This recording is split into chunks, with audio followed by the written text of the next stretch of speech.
Hello everyone, my self doctor Arun Sharma and you are watching ask health guru. इस video में मैं आपको बताने वाला हूँ र्यूमेटॉइड अर्थराइटिस के बारे में। आयुर्वेद में इसको आमवात बोला गया है और जनरल भाषा, गांव देहात की भाषा में इसको गठियाबाई भी बोलते हैं। जानेंगे इनके क्या कारण है, किन रीजंस की वजह से होता है, क्या सिम्टम्स होते हैं इसके, और आयुर्वेद में इसका कितना इफेक्टिव ट्रीटमेंट होता है। वहीं अगर मैं मॉडर्न साइंस की बात करूं तो यह रोग असाध्य है, इनक्यूरेबल है। पर अगर मैं आपको बताऊं कि आयुर्वेद में सही समय रहते इसका उचित इलाज आपको मिल जाए तो दुनिया की कोई ताकत नहीं है जो आपको ठीक होने से रोक सकती है। तो ये वीडियो आप लास्ट तक जरूर देखिएगा। और अगर आपने अभी तक चैनल को सब्सक्राइब नहीं किया है तो चैनल को सब्सक्राइब कर लें, साथ ही साथ बेल आइकन भी दबा दें ताकि आपको लेटेस्ट नोटिफिकेशन मिलते रहे। तो चलिए वीडियो शुरू करते हैं। तो आइए जान लेते हैं कि ये किन रीजंस और किन कारणों की वजह से होता है। अगर मैं मॉडर्न साइंस की बात करूं तो ये र्यूमेटॉइड अर्थराइटिस एक ऑटो इम्यून डिसऑर्डर है। मतलब कि हमारे ही शरीर की रोग प्रतिरोधक जो क्षमता है हमारे ही शरीर के ऑर्गन पे अटैक कर देती है। जैसे कि ये छोटे छोटे जॉइंट्स हैं, ये बड़े जॉइंट्स हैं, इन पे अटैक कर देती है। तो यहाँ पे इन्फ्लामेशन, सूजन और यहाँ पे जो है इमोबिलाइजेशन होना शुरू हो जाता है। वहीं अगर मैं आयुर्वेद की बात करूं, यह आम दोष से उत्पन्न बीमारी है। आम दोष का मतलब यहाँ आम से नहीं है, मैंगो से नहीं है। तो मैं आपको बता दूं आम क्या होता है। आम जो है हमारे शरीर में जो खाने का पाचन ढंग से नहीं हो पाता है, हमारे शरीर की जो पाचन अग्नि होती है जिसको जठराग्नि कहते हैं, वो जब मंद हो जाती है, कम हो जाती है, तो हमारा शरीर जो खाने को अच्छे से पचा नहीं पाता है। और वो अधपचा खाना यानी कि इनडाइजेस्टेड फूड जो होता है वो आम दोष उत्पन्न करता है। यही आम दोष जो है वात दोष के साथ मिलकर आमवात उत्पन्न करता है, इसलिए आयुर्वेद में इसको आमवात बोलते हैं। तो आइए बात कर लेते हैं आमवात के सिम्टम्स के बारे में, यानी कि र्यूमेटॉइड अर्थराइटिस के सिम्टम्स के बारे में। सिम्टम्स दो तरीके के होते हैं, एक होता है एक्यूट सिम्टम्स और एक होते हैं क्रॉनिक सिम्टम्स। एक्यूट सिम्टम वो होते हैं जो आपको इनिशियली बीमारी लगी है, जब आपको बीमारी होती है तो कुछ सिम्टम्स आपको शुरू में जो मिलते हैं वो एक्यूट सिम्टम कहलाते हैं। और क्रॉनिक सिम्टम्स जो साल 2 साल बाद आपको सिम्टम्स आते हैं उनको क्रॉनिक सिम्टम्स कहते हैं।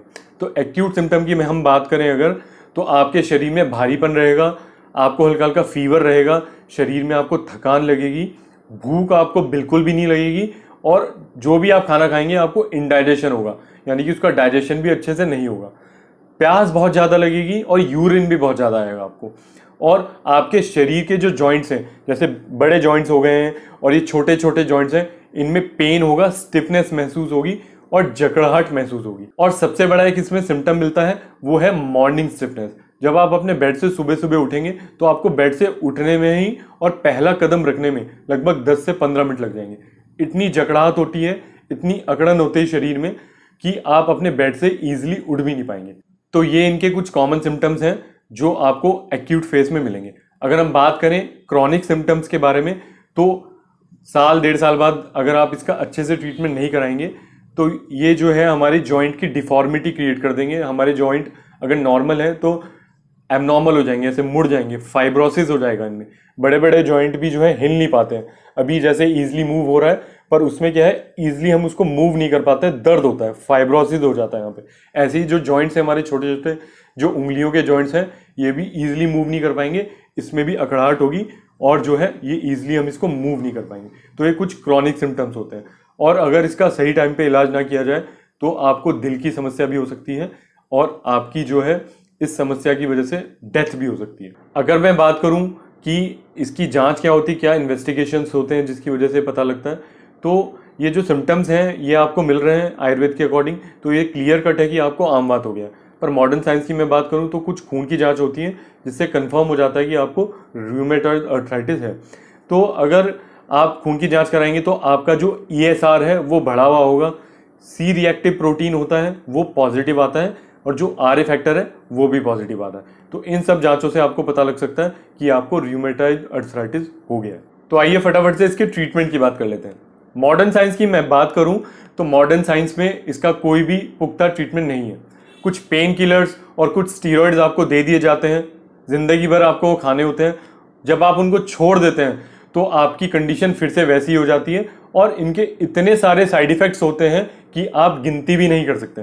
वहीं अगर मैं आयुर्वेदिक ट्रीटमेंट की बात करूं, बहुत अच्छा और बहुत इफेक्टिव आयुर्वेदिक ट्रीटमेंट होता है र्यूमेटॉइड अर्थराइटिस का आयुर्वेद में।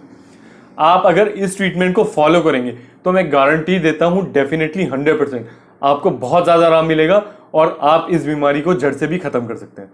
तो चलिए फटाफट से ट्रीटमेंट की बात कर लेते हैं। ये जो ट्रीटमेंट है ये 3 स्टेप ट्रीटमेंट है। तो आयुर्वेद के अकॉर्डिंग ये बहुत ज़्यादा इंपॉर्टेंट है। और जो पहला स्टेप है वो है डाइट। तो इसका आप बहुत ध्यान रखिए डाइट का, ये बहुत ज़्यादा इंपॉर्टेंट है। तो आपको क्या अवॉइड करना है सबसे पहले वो सुन लीजिए, और ये बहुत इंपॉर्टेंट है।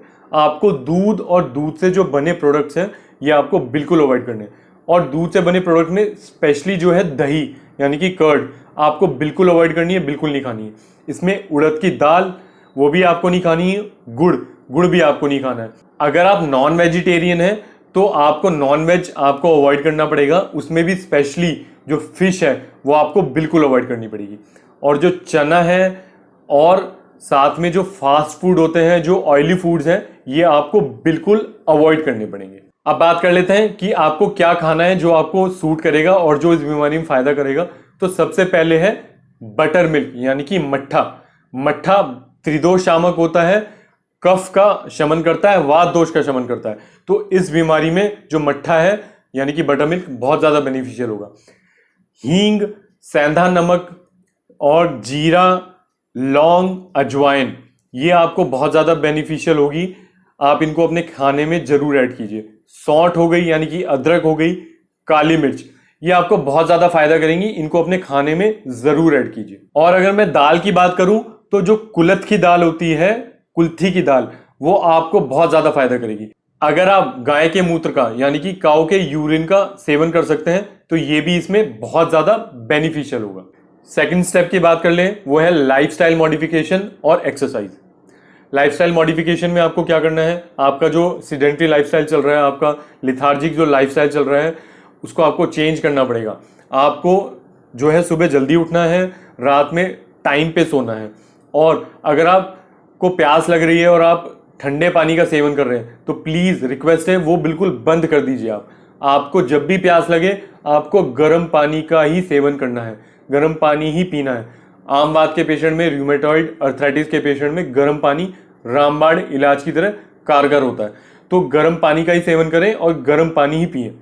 और आपको एक्सरसाइज की मैं बात बताऊं तो आपको हल्की एक्सरसाइज करनी है, बहुत ज़्यादा एग्रेसिव एक्सरसाइज आपको नहीं करनी है। हल्का बहुत योगा जो आप कर सकते हैं और 20 से 25 मिनट की वॉक आप कर सकते हैं, ज़्यादा तेज़ आपको नहीं दौड़ना है। तो ये लाइफस्टाइल मॉडिफिकेशन और एक्सरसाइज आप ज़रूर अपने लाइफ में अपनाइए अगर आप रूमेटॉइड अर्थराइटिस से ग्रस्त हैं।